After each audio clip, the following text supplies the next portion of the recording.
Psikologi pendidikan dalam ilmu dan praksis pendidikan. Mari kita pahami dulu apa itu psikologi pendidikan.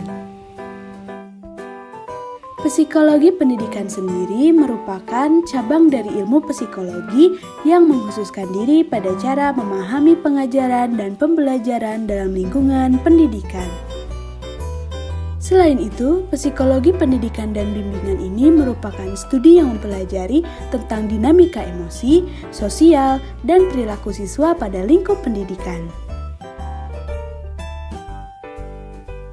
Fungsi dari psikologi pendidikan ini adalah untuk membantu menentukan sistem pembelajaran dan proses bimbingan yang sesuai dengan karakteristik siswa pada proses pembelajarannya, agar lebih tepat dan terstruktur dengan baik.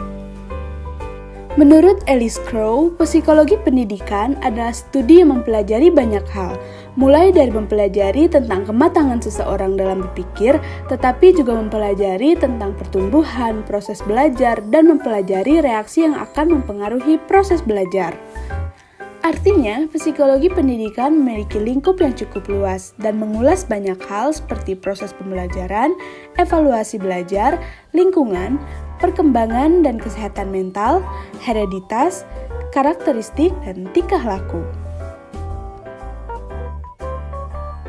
Apa sih hubungan psikologi dengan pendidikan? Psikologi dengan pendidikan mempunyai timbal balik. Pendidikan mempunyai peran pada pembimbingan hidup individu dari lahir hingga akhir hayat, dan pendidikan tidak berjalan tanpa adanya psikologi perkembangan. Dari bimbingan atau konseling tersebut, guru juga bisa memberikan solusi terhadap siswa yang punya masalah akademik, membantu menjalin keterkaitan sosial dengan peserta didik, serta menciptakan suasana positif ketika melakukan kegiatan pembelajaran. Metode-metode psikologi pendidikan dibagi menjadi dua. Yang pertama ada metode eksperimental dan metode non-eksperimental. Metode eksperimental digunakan terutama untuk menguji perilaku atau perubahan sikap peserta didik pada saat menggunakan suatu metode pendidikan yang baru. Sebagai contoh, pergantian kurikulum akan diteliti apakah cukup signifikan dalam membantu proses pembelajaran atau tidak. Sedangkan pada metode non-eksperimental dibagi menjadi 4 tahap. Yang pertama ada tahap observasi, yang kedua ada studi kasus, yang ketiga ada survei, dan yang keempat ada korelasional.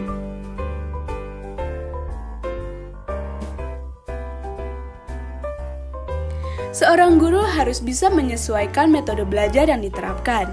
Metode belajar yang tidak tepat dapat menimbulkan learning loss atau kehilangan semangat belajar siswa. Kita dapat mengembangkan proses dan strategi dalam proses pembelajaran, sehingga kita dapat memecahkan masalah pembelajaran. Concern psikologi pendidikan adalah tentang memahami dan mengimprovisasi bagaimana kemampuan siswa dalam pelaksanaan pembelajaran di kelas. Kontribusi psikologi pendidikan terhadap sistem pembelajaran adalah pemilihan teori belajar yang akan diaplikasikan, pemilihan model-model pembelajaran, serta pemilihan media dan alat bantu pembelajaran. Mengapa perlu belajar psikologi pendidikan? Seorang guru menjadi seorang figur yang sangat penting untuk diteladani. Mengajar dan mengajari merupakan sebuah proses psikologi. Guru dapat terus meningkatkan kemampuan mengajar dan dapat lebih memahami siswa sehingga dapat meningkatkan kemampuan belajar siswa dalam proses pembelajaran. Itulah sedikit penjelasan mengenai psikologi pendidikan dalam ilmu dan praksis pendidikan. Semoga apa yang disampaikan tadi dapat bermanfaat.